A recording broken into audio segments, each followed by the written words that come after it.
오늘 이제 부활의 순서가 있어요. 그래서 부활에 대해서 바울 사도가 어떻게 얘기하고 있냐면, 부활은 3번 있습니다. 첫 번째는 이제 예수님의 첫 번째 부활, 첫 열매라고 하죠. 그래서 이제 이 사람이 그냥 죽었다 사는 게 아니고 죽었다 사는데 이제 새로운 몸을 입고 태어나는 거예요. 다시 태어나는 거죠. 그러니까 하나님이 우리를 태초에 창조할 때 하나님 형상을 닮은 그 사람으로 우리가 다시 태어나는 거죠. 그런데 늙지도 않고 병들지도 않고 죽지도 않는. 그러니까 우리가 지금은 뭐 다 환경이 오염되고 뭐 여러 가지 사정 때문에 본래의 모습을 갖고 있지 않아요. 다들 뭐 못 먹어서 키도 못 자란 사람도 있고 뭐 늙어서 좀 이 모양이 좀 어그러진 사람도 있고 다양하게 있지만 부활할 때는 이제 하나님이 처음 창조했을 때 가장 아름다운 모습으로 다 나온다. 다시. 기대가 되죠? 그래서 이제 예수님 뭐라고 했냐면, 눈이 범죄하면 눈을 빼라. 그런 지상에서 벌을 받고 천국 가는 게 낫다. 왜냐하면 다음 세상 가면 이제 완전 회복이 되니까요. 다리가 범죄하면 다리를 자르고 회개하고 구원받는 게 낫다. 그럼 왜냐하면 다음 세상 가면 이제 완전한 다리를 가진 사람으로 다시 거듭날 수 있기 때문에 그렇게 말씀했거든요. 그러니까 나사로가 죽었다 다시 살아난 것 같고 예수님이 죽었다 부활한 건 전혀 달라요. 그래서 그 특징이 오늘 새벽에 되겠습니다만, 문이 닫혔는데 그냥 이렇게 들어오시죠. 우리는 문이 열어야만 들어올 수 있는데 이제 그런 몸을 입는다 이렇게 보면 되겠습니다. 그래서 예수님이 이제 이 세상에서 그런 전례가 없기 때문에 이 부활을 말로 했고는 저는 믿을 수가 없죠. 여러 차례 말로 했지만 그 사람들이 예수님 제자마저도 믿지 않았단 말이에요. 마태복음 12장에 요나처럼 내가 무덤 속에 3일 있다가 나올 거다. 그런 말씀도 하고 16장에도 내가 예루살렘에 들어가서 대제사장과 서기관들이 핍박을 받고 죽었다 3일 만에 부활할 거다. 또 17장에도 똑같은 얘기를 해요. 우리 3번을 얘기했어도 귀담아 듣질 않는단 말이에요. 에이, 뭐 과거에 전례가 없다 보니까 뭐 부활이라는 말 자체도 어렵고 부활이 뭐야? 그리고 이제 흘려들었죠. 그래서 예수님 진짜 부활했을 때 그걸 믿은 사람이 거의 없어요. 그만큼 부활이 어렵다. 그래서 예수님이 내가 죽었다 부활해서 보여줘야겠다. 그래서 진짜 첫 열매가 된 거죠. 이렇게 부활하는 거예요, 너희가. 보여준 거예요. 그래서 첫 열매라고 하고, 그 다음에 이제 사람들이 부활하는 건 이제 언제 하냐면, 이제 그 다음 세상이니까 좀 어렵긴 하지만, 이 지상이 다 끝나고, 예수님이 재림하실 때가 있어요. 그때 이제 뭐 여러 가지 사건이 있을 거예요. 그래서 하나님 나라에 이미 구원받은 자가 이 숫자가 차 있고, 그 다음에 지상에 예수 믿는 사람들 중에 지금 죽어도 구원받을 만한 사람들이 결정이 돼서 그게 천년왕국을 할 만한 숫자가 정해졌는데 그 숫자가 차면 그때 주님이 오신다는 거예요. 그러면 이제 지상에 있는 사람 중에 마땅히 구원받을 수 있는 그런 자격이 된 사람이 하늘로 이렇게 공중 들림 받아 올라간다는 거죠. 그게 이제 그런 전례가 2번 있어요. 하나는 에녹이라는 사람이 아주 간명하게 되어 있습니다. 죽음을 보지 않고 하늘로 갔다. 이제 이게 부활이 공중 들림이죠. 그리고 이제 보다 확실한 건 엘리야가 하늘에서 회오리 바람 같은 게 이렇게 내려오고 그 속에 불병거와 불말이 있었는데 태우고 올라갔다. 이제 그건 거의 확실한 것 같아요. 그런 예가 있었고, 예수님 같은 경우는 500 성도들이 다 보는 앞에서 이제 부활하셔서 하늘로 이렇게 천사 둘이 와서 데리고 올라갔습니다. 이제 그렇게 해서 하늘 올라간 사례가 성경에 있는데 아마 그런 일이 벌어질 거다. 근데 우리가 아마 살아있는 동안에는 보기 어려울 것 같아요. 왜냐하면 복음이 전 세계에 다 퍼져야 된다고 그랬는데 아직도 복음을 모르는 데가 많거든요. 그러니까 지금 우리가 살아있는 동안은 못 볼 것 같고, 우리 이제 몇 대 내려가서 후손의 시대에 그런 일이 벌어질 것 같아요. 그래서 이제 하늘로 이렇게 올라가게 되는데, 그런 예수님이 그런 부활의 처음 모습을 본인이 몸소 보여줬다. 이렇게 보면 되겠습니다. 그래서 이제 그게 지상에 사는 동안에 예수님을 닮아 산 사람들이 천년왕국 시작되기 전에 재림할 때, 예수님 재림할 때 지상의 사람들도 올라가고, 또 이미 천국에 가 있는 사람들 중에서 신앙의 수준이 예수님의 장성한 분량에 이른 사람들, 주로 이제 순교자들이라 그래요. 순교자들. 그런 사람들이 이제 부활해서 천년왕국 동안에 주님과 함께 천년을 다스린다. 이렇게 돼 있습니다. 그 이제 사람으로서는 이제 첫 번째 부활이고, 그 다음에 믿음이 그리스도의 수준에 못 이른 사람들은 그냥 영으로만 있다가 천년이 지난 다음에 천년왕국이 끝날 때 새하늘과 새 땅을 하나님 창조하고 지금 있는 이 지구는 이제 별, 달이나 뭐 화성이라는 것처럼 죽은 별이 되고 그걸로 다 옮긴다는 거예요.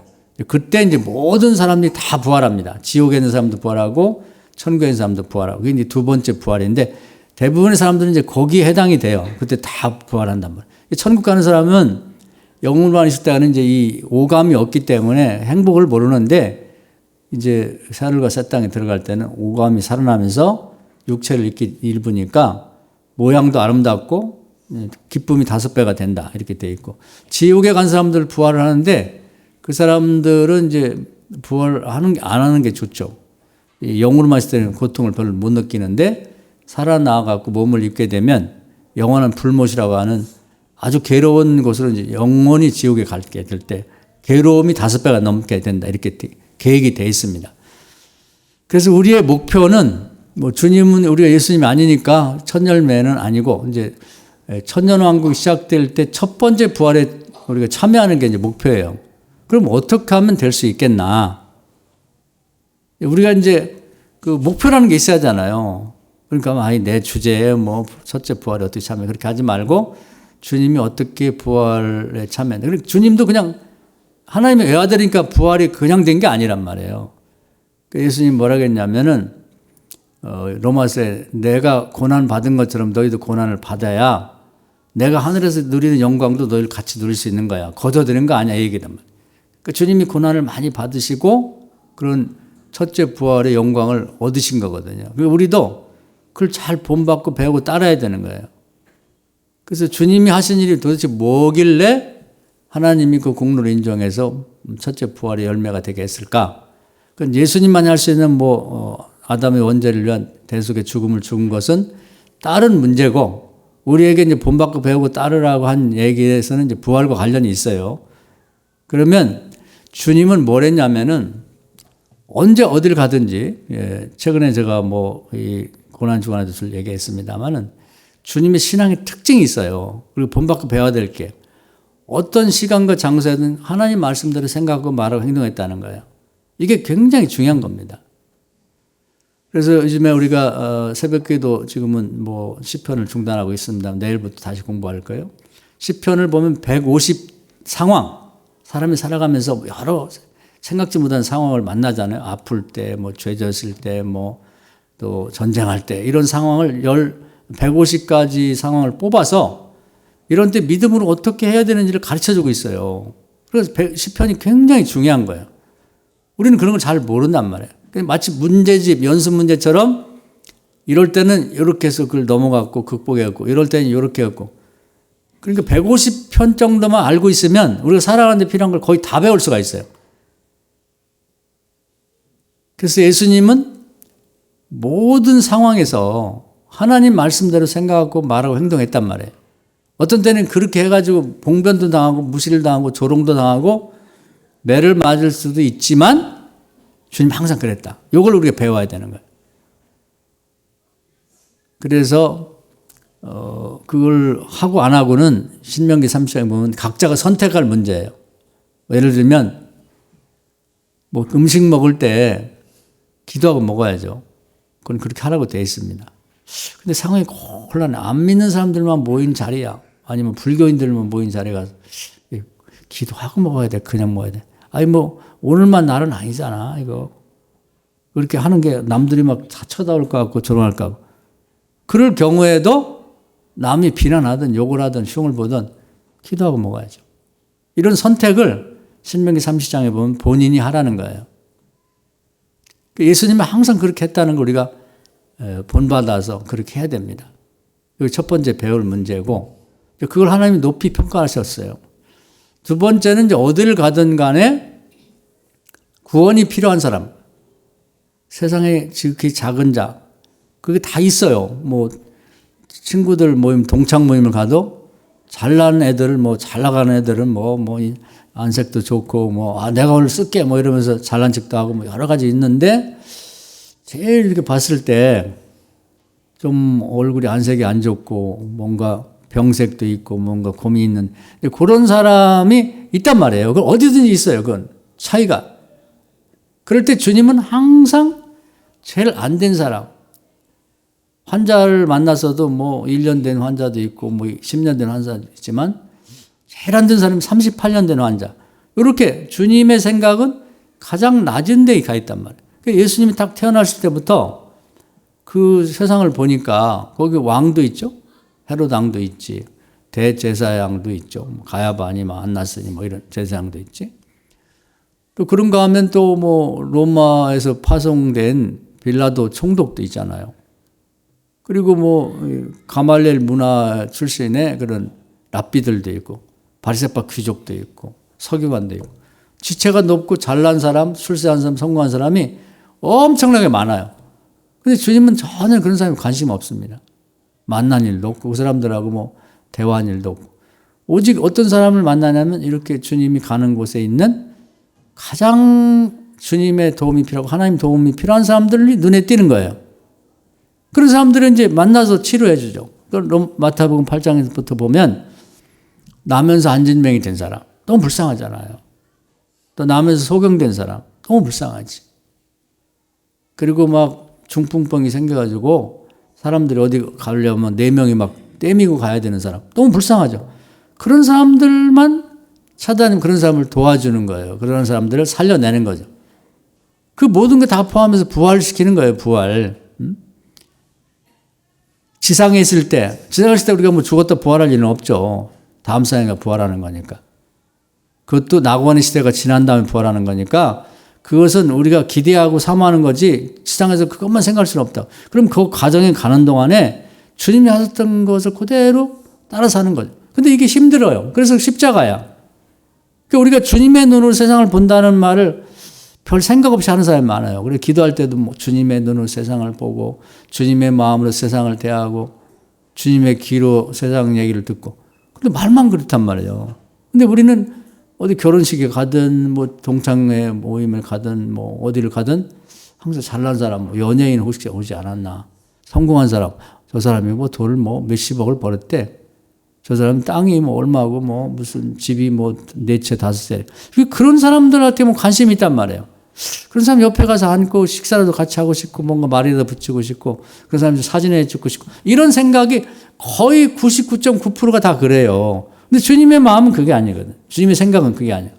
여기서 가장 불쌍한 사람, 내 도움이 필요하고 하나님의 도움이 필요한 사람에게 관심이 가 있는 거, 마음이 가 있는 거죠. 성경 읽어보세요. 다 그렇게 돼 있다고. 그런 사람을 보고 어떻게든 저걸 살려야겠다고 하나님의 능력을 빌려서 살렸단 말이에요. 그러니까 예수님 자신이 이 능력을 갖고 있는 게 아니라 하늘에 지상에 있는 동안에는 하나님께 기도해서 하나님의 능력을 빌려서 그 사람을 살려내는 거죠. 우리도 그걸 하라는 거예요. 매일매일 그런 사람이 우리 주변에 항상 있거든. 내 도움이 필요한 사람.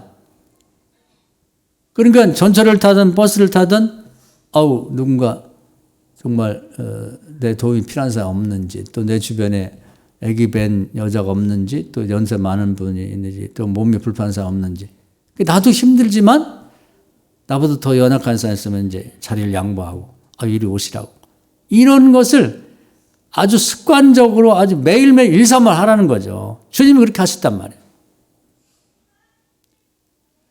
그런 공로가 쌓여서 나중에 주님이 이제 부활의 첫 열매가 되신 거예요. 그러니까 우리가 예수님처럼 무슨 대속의 그런 사명이 있는 건 아니니까 그건 주님 혼자 하실 일이고 우리가 본받고 배우고 따라갈 일은 이걸 배우라는 거죠. 그래서 이런 부활절을 지내면서 우리가 사람으로서 이제 첫째 부활에 참여를 해야 되는데 하고 싶어 해야 되는데 그 어떻게 하는지 알아야지. 그러니까 모르면 매일매일 허송소리 하는 거죠. 그렇게 공로를 쌓았고 그다음에 고난받고 힘든 작업을 매일매일 해 나가야 되는데 그게 가치 있는 삶이죠. 요즘에 세월이 얼마나 빠른지 눈 깜짝할 사이에 일주일 지나고 금방 한 달 지난단 말이에요. 벌써 이제 4월도 다 가고 이제 5월이잖아요. 여름이 다 왔다고. 이렇게 빠른 세상에 명확하게 내가 뭘 하며 살아야 될지 알아야 된단 말이에요. 교회도 마찬가지예요. 교회도 뭐 하는 교회가 되냐. 교회가 뭐 규모가 크다. 뭐 그리고 사람 많다. 그것이 무슨 그 공로가 아니에요. 성경에 보면 그런 얘기가 없다고. 소아시아 7개 중에 빌라델피아 교회는 아주 작은 교회지만 이걸 잘한 거예요. 정말 주변에 그리고 이제 교인들이 한 사람 한 사람이 자기가 있는 곳에서 주님이 하셨던 것 같은 눈을 갖고 바라보면서 도와줄 사람 없는지를 늘 생각하면 돕는 거죠.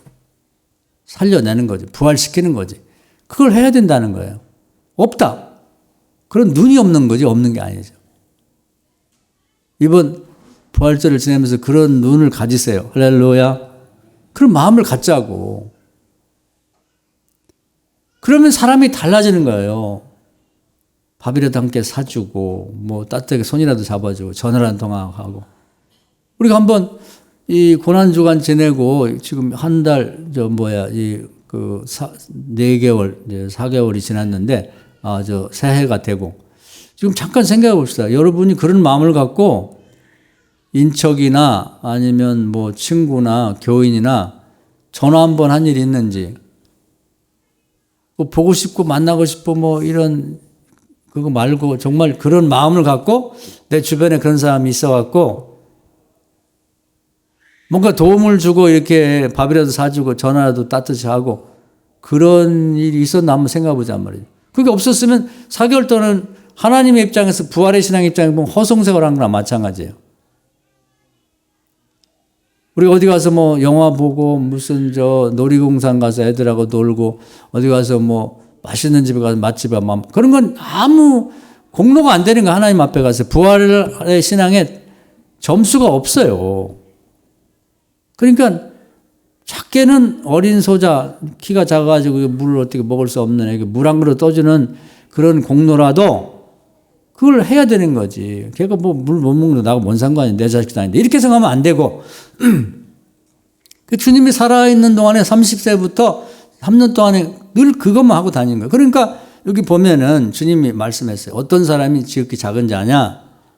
나그네 잘자리 없는 사람은 잘자리를 제공하고 우리가 평생 가면서 정말 잘자리 없는 또 외국에서 오고 그런 인적도 없고 그런 사람들에게 호텔비 한번 이렇게 주면서 잠을 재워준 일이 있는가? 배고픈 사람을 만나서 밥 한 끼 따뜻하게 집에 초청했었느냐 아니면 음식을 사준 일이 있는가? 자기는 좋은 거 먹으면서 그냥 라면 그런 거 사주지 말고 정말 맛있는 걸. 아픈 사람을 한번 신방해 보고 병원도 찾아가고 아니면 전화라도 따뜻하게 한번 한 일이 있나. 그런 거죠. 먹을 것 없는 사람, 또 옷이 없는 사람, 신발이 없는 사람을 그런 사람이 있어요. 근데 관심이 없어 안 보이는 거지. 그런 사람들에게 그걸 나눠줘 본 일이 있는가. 근데 그게 주님이 하신 일이에요. 또 억울하게 감옥에 갇힌 사람들이 관심을 갖고 영치금이라도 좀 넣어준다든지 뭐 편지라도 한 장 써준다든지 그런 일이 한 일이 있는가. 그래서 우리가 1월 1일부터 지금까지 살아오면서 그런 게 한 번도 없다 그러면 한번 생각해봐요. 나는 뭐를 위해 살지? 도대체 앞으로 뭐 요즘 보통 80 산다고들 생각하고 그러는데 앞으로 10년, 20년 저도 80을 산다고 그러면 10년은 남았는데 그 10년 사는 게 무슨 의미가 있어요? 나이 먹어서도 그냥 늦게 일어나가지고 그냥 뭐 공원이나 한 바퀴 돌고 누가 만나갖고 국수나 한 그릇 먹고 들어와서 또 TV나 여기저기 보다가 그냥 자고 또 다음날 일어나서 그렇게 80까지 살면 무슨 의미가 있냐 이 말이죠. 허송세월이지. 국가의 재정만 낭비하는 거지. 뭐 노령연금 준다고 좋아하고 어디 뭐 공짜로 전철 태워준다고 좋아할 뿐이지 그게 전혀 자기 자식이나 후손들에게 도움이 안 되는 거지. 그럼 나이 먹어서도 할 수 있는 일이 있단 말이에요. 지금 얘기한 그런 사람들이 도움이 필요한 사람들이라. 물론 나보다 어려운 사람은 항상 있어요. 위에 사람을 보고 더 좋은 사람들을 보면은 항상 나는 가난하게 생각하고 나는 아직 남 도울 형편이 안 돼. 아니, 나 집도 없고 나도 지금 내 코가 석지 않는데 누굴 도와. 이렇게 하면은 그 사람은 이제 하나님에게 복 받기는 어려운 거예요. 남을 도와줘야 돼. 부활하도록. 제가 이제 그런 예를 한번 들어볼게요. 우리 이제 복이 어디 있나를 알아야 돼, 복. 오늘도 보니까 우리 뭐 주일학교에서 과자를 어디다 이렇게 좀 숨겨놓으면 애들이 이제 찾겠다고 그러는데, 이 복이라는 걸 우리가 좋아하잖아요. 근데 복이 어디 있냐면, 우리 생각엔 착각이 성공한 사람, 뭐 정치가 무슨 뭐 돈 많은 사람, 또는 무슨 권력이 있는 사람, 유명인, 그런 사람에게 복이 있는데 자꾸 이치대 가갖고 사진 한번 찍고 그러다가 누가 사진 찍겠다고. 그런 사람은 우리 같은 사람 전혀 관심이 없어요. 거기 복이 없어. 그 사람들은 예수님 뭐라고 했냐면 그런 부자는 천국 가기 어렵다. 천국 가기 어렵다. 천국 가기 어려운 사람은 왜 자꾸 관계를 맺으려고 그러고 그냥 가서 어떻게 말에다 한번 붙여보려고 그러냐고. 그건 어떤 사람이 복이 있냐? 예수님 복이 있는 사람만 만났어요. 아무도 도와주지 않고 내가 도와줘야 할 사람이 복이 있는 거예요. 제가 그런 얘기하면 이론적으로 얘기하면 이해가 안 될 테니까. 다윗이 복을 많이 받았어요. 왜 그러냐면 다윗이 복 받을 짓 했다고. 알고 했는지 모르지만 하여튼 예를 들면 그 사울 왕에 쫓겨갖고 하다 어디 갈 데가 없어갖고 이제 옆에 블레셋이라는 서로 원수지간으로 지냈던 나라 망명했단 말이에요. 망명은 옛날에 지금이나 다 받아줘요. 정치적인 망명을 하면.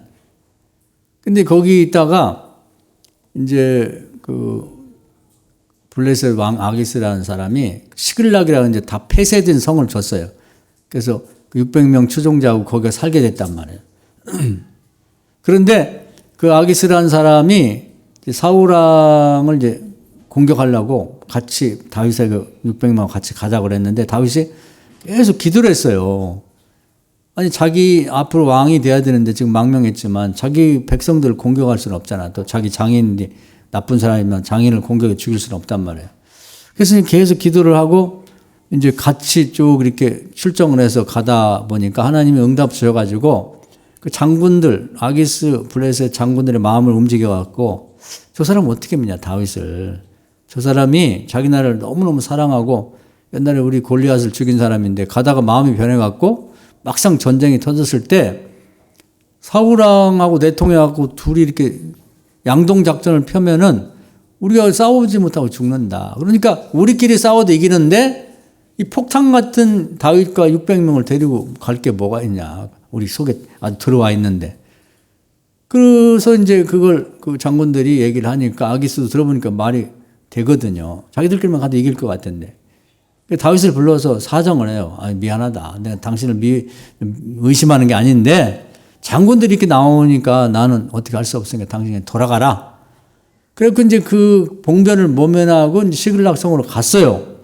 갔더니 먹고 살기 힘들죠. 망명해갖고 600명을 매긴이라고 그냥 거지같이 먹고 사는데 거기 갔더니 이제 그 사이에 다윗이 빠져나갔다는 정보를 알고 그 아주 이스라엘 괴롭힌 아멜렉 족속이라는 족속들이 아주 전쟁을 좋아하는 그런 족속이 있는데 거기를 침공해갖고 가족들을 다 잡아가고 또 거기 얼마 되지 않는 그런 그 세간살이를 다 가지고 가버린 거예요. 그러니까 이 겨우 이제 죽음의 그 전쟁에 가다가 돌아온 다윗의 추종자 600명이 화가 난 거예요.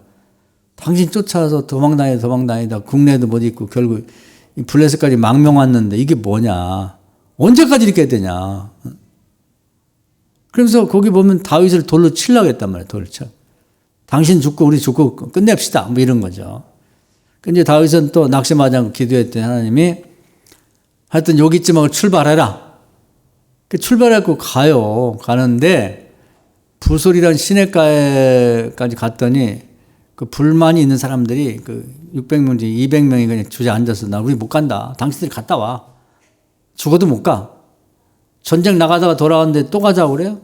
그거 어떻게 안 간다는 걸. 그래서 400명을 데리고 이제 200명 거기 넣어서 뭐 발 닦고 그냥 뭐 저 나무 밑에 그늘에 앉아있고 그런데 가는 사람도 불만이만 저것들은 뭐냐 이러면서 그 상황이 너무너무 어려운 거예요. 말로 다 할 수 없이. 근데 이제 놀라운 일이 생깁니다. 뭐냐면 가다 보니까 이렇게 무슨 털뭉치 같은 것 아니면 이불 꾸러미 같은 것이 이렇게 길바닥에 길 옆에 던져져 있어요. 그래서 뭔가 가보라고. 가봤더니 사람이에요, 사람. 근데 아멜렉 병사인데 병들어서 죽게 생겼으니까 그냥 데리고 가는 게 아니라 저거 죽게 내버려 던져버려. 그래가지고 거기다가 그 병사를 던져놓고 간 거예요. 다 죽어가요. 그 땡볕에 그냥 길거리에 버려졌으니까 그 자기들 그 군대를 쫓아갈 힘도 없고 뭐 거기 사람도 없고 그러니까 다윗이 불쌍해갖고 자기 생각에는 자기 가족들을 잡아갔으니까 원수죠. 저 당장 쳐 죽여 이렇게 해도 되는데 야 죽어가는 사람 아니냐 살려라. 그래가지고 이제 물도 주고 뭐 먹을 떡도 주고 뭐 포도도 주고 이렇게 하고 정신을 차리게 만들었단 말이에요. 그랬더니 얘가 너무 고마운 거예요. 원수인데 자기네 병사들 자기네 장군들은 자기를 버리고 왔는데 지금 적성국가에 다윗이 자기를 살려줬다는 게 너무 고마운 거죠. 그래서 물어봐요. 야, 니네 그 주력 부대가 어디로 갔냐? 그러니까 제가 다 안다고. 그러면서 제가 다 인도할 테니까 저를 그들에게 넘기지만 마십시오. 그리고 이 군대에서 평생 살게 해달라고. 아, 여부가 있겠냐. 네가 인도만 하면 되겠다. 그리고 이제 걔를 앞세워서 가는 거예요. 그러니까 그 상황 전체, 나라 전체에서 가장 불행한 사람. 군대도 세 군대가 있거든요, 지금. 블레셋 군대가 있고, 아멜렉 군대가 있고, 다윗의 군대. 세 군대가 있는데, 그 나라의 그 시점에서 제일 불행한 사람이 버려진 아멜렉 병사란 말이에요. 그 다윗의 눈에 뜨는 거지. 그럼 누가 복을 갖고 있냐? 걔가 복을 갖고 있는 거예요. 우리 이걸 모른다고. 복을 블레셋 군대에 그 아기스 왕이 갖고 있는 줄 알아? 그래, 거기 가서 어떻게 좀 잘 보여가지고 좀 거기서 한 자리 할까? 뭐 이런 생각을 갖고 있단 말이야. 그거 아니라고. 아멜렉 군대가 지금 여기만 공격한 게 아니라 주변에 여러 현찬한 데를 다 공격하고 엄청나게 전리품을 갖고 이제 기고만장해서 와 있는데 거기에 복이 있는 게 아니란 말이에요. 응? 이스라엘 백성 거기에 이제 불만이 많아갖고 뭐 똑똑하지. 불만 사람 많은 사람이 똑똑해. 뭐 한마디도 버릴 게 없어. 그 사람들 부술신학교 앉아갖고 뭐 그래 갔다 와라. 우리는 뭐 시험물에 시험하는데 목욕도 하고 벌 닦고 그늘에 앉아 있어요. 거기 있는 게 아니에요. 우리는 그런 걸 좋아해. 노는데 같이 껴가지고 놀려고.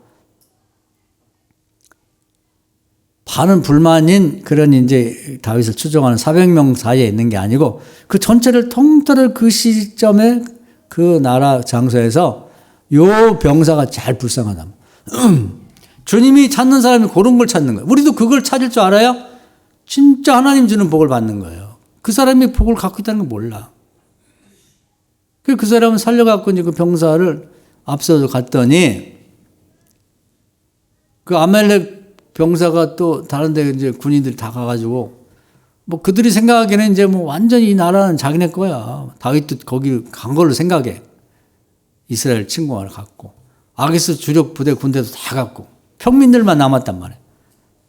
그러니까 뭐 두려운 게 없어요. 보초도 세울 것도 없고 뭐. 왜냐면 우리 땅이나 마찬가지인데 뭐 현재는. 그리고 왕부터 시작해갖고 뭐 병사 무슨 경계병까지 다 하고 술이 진탕 먹었고 소위 인사불성이에요. 가서 발로 차도 몰라. 시체에 시체. 그러니까 다윗이 가서 뭐 싸울 것도 없이 그를 다 처단하고 빼앗긴 가족들을 다 되찾고 또 이제 그동안 먹을 것이 없었는데 얼마나 많이 이것들이 진에 날아서 갖고 오고 또 바리바리 가는 곳마다 이렇게 남의 나라 종족들에게 막 부족들에게 빼앗은 전리품이 엄청난 거예요. 그냥 엄청나. 옷도 많고 뭐 이 싸움하는 그런 이제 무기도 많고 막 쌀이고 뭐고 진진하게 많은 거예요. 그럼 이제 바리바리 다 싸우고 가서 그러한 그 양이 너무너무 많아가지고 나중에는 그걸 나눠가지고 자기 그런 도와준 이스라엘 안에 있는 사람들에게 보낼 정도로 이렇게 많았단 말이에요. 그러니까 그 모든 것이 누구를 통해서 그게 발견이 됐냐면 가장 불행한 사람, 그 버려진 병사를 통해서 그 복을 발견한 거예요. 우리가 이게 굉장히 중요합니다. 그 사람을 살려준 거, 부활시킨 거지. 그러기 때문에 이제 이 다윗이 복을 받은 거지 그냥 다윗을 특별히 이뻐해서 그런 게 아니란 말이에요.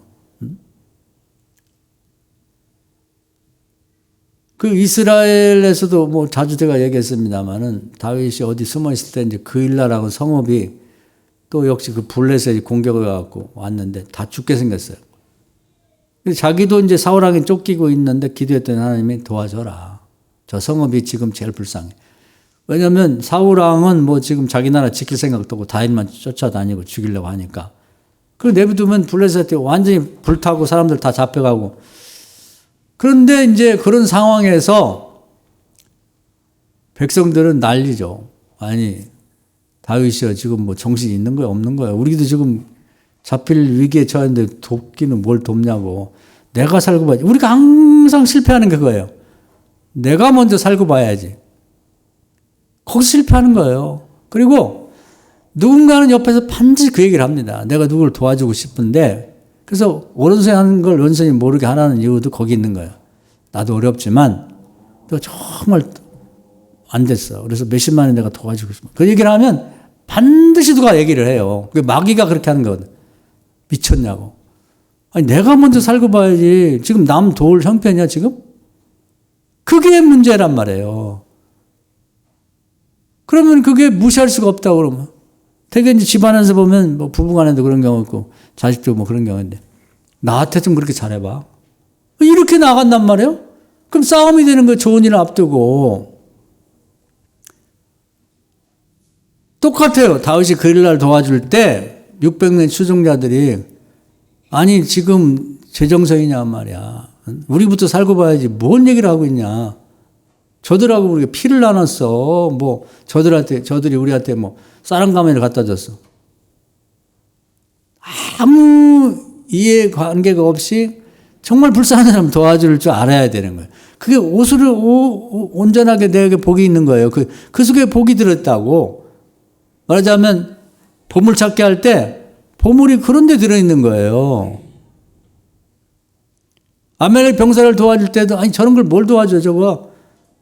아니 우리도 먹을 게 없는데 지금 또 가진 것도 지금 저 아멜렉 병사들이 다 가져가고 우리 지금 여기 시글락 성에 왔어.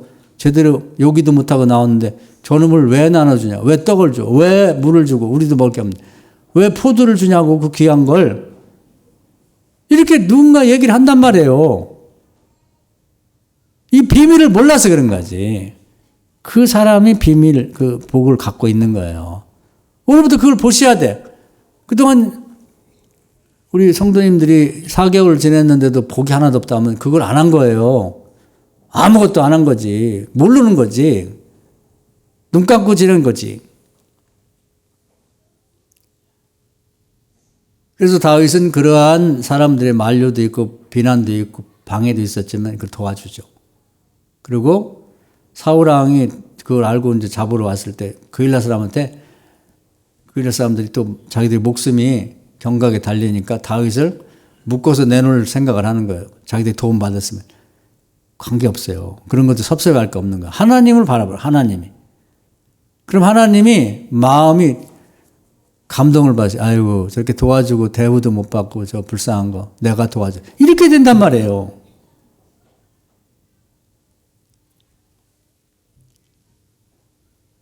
우리가 이제 이걸 배우셔야 이게 비밀이에요. 그래서 사람을 죽어가는 사람들을 살려내는 부활시키는. 우리가 할 것은 부활에 관련해서 이걸 배우는 거예요.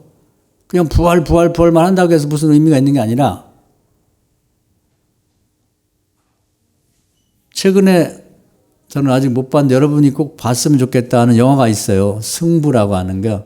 그 조은현 씨가 이창호라고 하는 아이를 데려다가 세계적인 바둑 선수를 만들었죠. 근데 그 부인도 훌륭하고 그렇더라고. 요즘에 영화를 만드는데 너무 잘 만들었다고 그래요.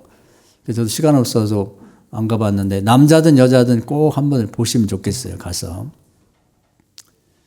근데 이제 그 조은현 씨가 그 세계에서 가장 큰 대회에 상금을 많이 주는 잉창배라고 하는 중국 사람이 만든 그 대회를 우승하고 가보니까 다 뭐 중국 사람들이고 뭐 일본 사람들이고 우리나라 선수가 없는 거예요. 자기밖에는 거의.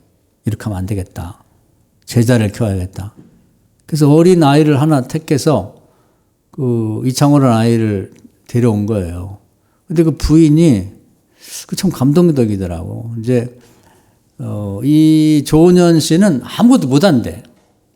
그러니까 못 하나도 못 받고 힘도 없고 그래서 어디 가서 뭐 물건 갖고 오면 자기 핸드백 갖고 올라가라고 자기가 무거운 거 다 들었다고 그래. 그 정도로 이제 내조를 잘하는 분인데 그때 시아버지 시어머니를 모시고 있었고 아들이 하나 있었고 6살짜리 또 자기 임신하고 있었다고 그래요. 근데 거기다가 대고 외지에서 애를 하나 데려온 거예요. 그러니까 웬만한 사람 같으면 당신 미쳤냐고 지금 이게 내가 지금 나도 내 몸도 추스리지 못하는데 근데 그 아이를 받은 거예요. 집에서 밥 먹여가면서 쫙 이렇게 가르친 거죠. 근데 얘가 이제 뭐 천재죠. 이창호가 천재니까 이렇게 이제 배워가지고 같이 이제 세계 대회를 나간 거예요. 근데 스승이 어린 제자한테 진 거예요. 야, 그 기분을 말로 표현할 수 없었지. 근데 한 번 진 게 아니라 그때 거의 모든 타이틀을 조은현이 싹쓸이 아들이 다 갖고 있는데 다 뺏긴 거예요. 제자한테. 와. 그런데도 이제 그걸 자기 제자를 내치지 않고 계속 키워가지고 나중에 또 이제 자기 제자를 이기면서 우리나라의 바둑을 세계 정상에 올려놓은 거예요. 조은현이 제자를 키우면서. 내버려뒀으면 저 시골, 전라도 어디 시골에 있는 그냥 평범한 바둑 두는 아이였을 텐데 세계 최고의 이 조은현이 그 최고의 기술을 다 전수했는데 걔는 자기 걸 거기다 보태가지고 저기 스스로 이긴 거죠.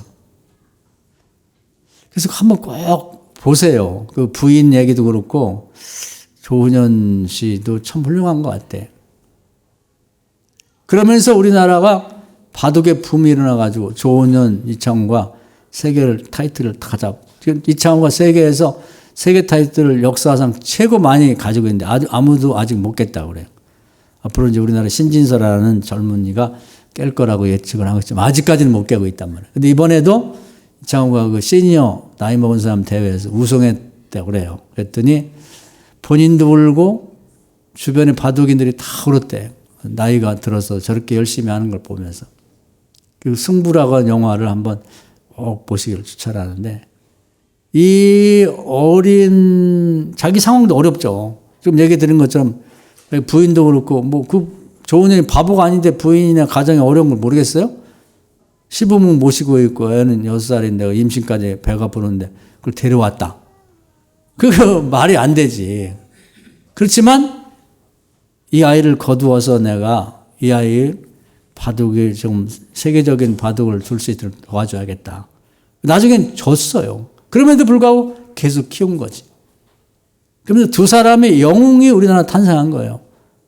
그러면서 바둑의 붐이 확 일어나면서 과거에는 우리가 일본으로 배우러 갔거든요. 조은현도 유학을 가서 배워왔는데 지금은 이제 세계에서 우리나라로 바둑을 배우러 온 나라를 만든 거예요. 한 사람을 살리면서. 탈무드에 제가 좋아하는 얘기가 있어요. 한 사람을 살리는 게 인류 전체를 살리는 것과 똑같다. 조은현이라는 사람이 이창호 하나를 살리면서 한국 바둑을 살린 거예요. 지금 우리나라 바둑을 뭐 따라오지를 못하죠. 일본은 완전히 뭐 세계대회 우승한 사람이 거의 없고 중국은 아마 바둑 두는 사람이 우리나라 인구만큼 많을 거예요. 근데 안 되는 거야, 이게. 우리나라 바둑 두는 사람 얼마 되지도 않는데 거기하고 경쟁을 하면 안 되는 거예요. 그래서 과거에도 그런 말이 있어요. 뭐냐면 바둑대회 나가면 이제 다 이제 우리나라 애들 가서 떨어지고 그러면 이제 중국 사람들이 선수들이 다 남았어. 그리고 이제 이창호 하나 딱 남았으면 이런다는 거야. 이창호를 이기고 나서 얘기해라. 중국 사람 선수가 아무리 많아도 그러니까 이창호 혼자 다 이겨버리는 거예요. 지금은 신진서가 그렇게 하고 있어요. 중국 선수들이 아무리 많아도 신진서가 남아있으면 이겼다고 말할 수 없는 거예요. 신진서가 막 남은 사람을 다 혼자 이겨버리니까. 그걸 누가 그렇게 만들었느냐? 조년이라는 사람이 시골 촌 아이를 데려다가 한 사람을 살리는 바람에 한국 바둑계를 다 살린 거죠. 그러니까 그 당시에는 사람들이 얘기를 많이 했죠. 아니, 이 사람아, 부인이 그렇게 지금 어려운데, 아직 봐도 그거 도와주는 것도 좋지만, 아니, 집안을 살리고 봐야 그래도 부인 병들어 죽어. 그런다고 누가 뭐 당신 좋다고 그래요? 나중에 이제 타이틀을 다 뺏겨갖고 무관이 있다네. 아무것도 없을 때. 그럼 그거 봐, 뭐로 그렇게 해, 그거. 그것만, 타이틀을 하나 되면 막 몇 억씩 받고 그러면 그 돈이 또 얼마야. 그렇게 했겠지만 그런 것을 물리치고 오늘 주제와 관련해서 보면 그 시골 촌 아이 그 말도 거의 없다고 그래요. 그냥 지금도 말이 없는데 안녕하세요. 집에 있어요. 다녀오겠습니다. 갔다 왔습니다. 그거면 끝이래. 그런 아이를 데려다가 키웠단 말이에요. 그 아이 속에 복이 들은 거지. 복이. 그러면서 이제 바둑사의 영원한 영웅. 그리고 그 부인도 정말 훌륭한 사람으로 그렇게 다들 존경하는 부인이 된 거죠. 오죽하면 영화까지 나왔겠어요. 이병헌이라는 사람이 그 연기를 그렇게 잘했다고 그래. 그러니까 한번 기회가 되시면 꼭 보시면 좋을 것 같고. 그래서 오늘 얘기를 이제 정리를 하도록 하겠습니다. 우리 예수님이 이 땅에 사는 동안에 부활의 첫 열매가 된 것이 그냥 하나님의 외아들이니까 그렇게 된 게 아니란 말이에요. 예수님은 정확하게 그 시간 그 장소에서 가장 유명한 사람, 성공한 사람을 바라본 게 아니라 정말 하나님의 도움이 필요하고 나의 도움이 필요한 사람을 항상 찾았단 말이에요. 아까 좀 쉽게 얘기하면 환자들이 막 있어도 38년 된 제일 오래된 환자를 먼저 만나는 거예요. 이런 식으로 살아야 돼요. 이게 고난이야. 우리 고난이라고 하니까 뭐 어디 뭐 십자가를 나도 져야 되나? 어디 이제 동남아시아 가면은 실제 십자가에 못을 박히는 사람도 있다고 그래. 이렇게. 그런데 여기도 잘 박으면 빼도 뭐 치료가 되나 봐요. 그런 것도 중요하겠지만은 그거보다는 매일의 삶 속에서 사람을 살리는 걸 하는 거지. 부활한다고 사람들이 그걸 잘 안 믿어요. 예수님이 직접 얘기해도 잘 안 믿는데 예수님이 부활해서 나타났는데 잘 안 믿어. 도마는 딱 보면서 저기 과연 거짓 가짜 나타낼 자 가짜로 나타난 거지 저게 환상이지 저게 이렇게 될 정도인데 아니 지금 부활 주님이 옆에 계시도 않은데 그걸 말로 해서 그게 믿어지냔 말이죠. 그럼 어떻게 우리가 첫째 부활에 참여할까? 주님처럼 하는 거예요. 언제부터? 오늘부터 해야죠. 오늘부터. 집에 가면서 찾아보세요. 잘난 사람.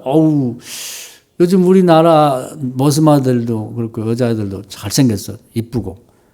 키도 요즘엔 180 넘는 사람이 많은 것 같아. 막 거의 미루나무처럼 큰 애들 많더라고. 얼굴 잘생기고 이렇게. 그런 사람만 쳐다볼 게 아니라 또 여자아이들도 예쁘고 뭐 날씬한 사람 볼 게 아니라 내 눈을 한번 바꿔보자. 내 눈을 주님의 눈으로 내 도움이 필요한 사람 혹시 없을까 이렇게 걸어가면서도 있을 수 있거든요. 내 도움이 필요한 사람 안 봐서 그렇지 안 보려고 해서 그렇지 전철을 타고 갈 때도 차를 운전할 때도 그렇게 사는 것이 이제 부활절을 지내면서 부활을 전하는 것이고 또 첫째 부활에 참여할 수 있는 그런 이제 뭔가 점수를 모아가는 거라 그 말이에요. 예수님 그렇게 마태복음 8장부터 시작하면 돌아가실 때까지 계속 그걸 하신 거예요. 고난주간에도 제가 얘기했습니다마는 어디를 가든지 뭐 처음에 낙이 타고 성전에 갔을 때도 별 사람이 다 있잖아요. 높은 사람 다 모였지. 주님은 그 얘기 한마디도 안 했어요. 거기서 가가지고 불쌍한 병든 사람을 치료했단 말이에요. 이게 주님의 방식이에요. 오늘 이 말씀 은혜가 되셔서 지난 멀리까지 생각하면 너무 길고 올해 들어서 내가 그런 마음이라도 먹어봤는지 그런 눈으로 세상을 한번 봤는지 안 봤다면 허송세월한 거고 회개해야 되고 지금부터라도 오늘부터라도 당장 그 일 해보자 이 말이에요. 오늘 끝나고 밥 먹을 때도 누가 밥을 먹는지 안 먹는지 애들은 밥을 먹는지 물을 못 먹고 있는지 나만 생각하지 말고 누가 나한테 밥 안 갖다 주나 뭘 안 갖다 주나 그렇게 생각하지 말고 지금부터 한번 실천해보자 이 말이에요. 이렇게 되면 우리 여기 있는 성도들이 다 첫째 부활에 참여하게 될 겁니다. 이 말씀 은혜가 되기를 주의 이름으로 축원합니다. 아멘. 주여 한번 하고 통성 기도하겠습니다. 주여 오늘도 귀한 말씀 은혜 주심을 감사합니다. 부활의 의미와 또 살아있는 동안에 어떻게 부활의 신앙, 첫째 부활에 참여할 수 있는지를 알게 되었으니 오늘부터 실천하는 우리 교인들 다 되게 하여 주시옵소서. 예수님의 이름으로 기도하옵나이다. 아멘.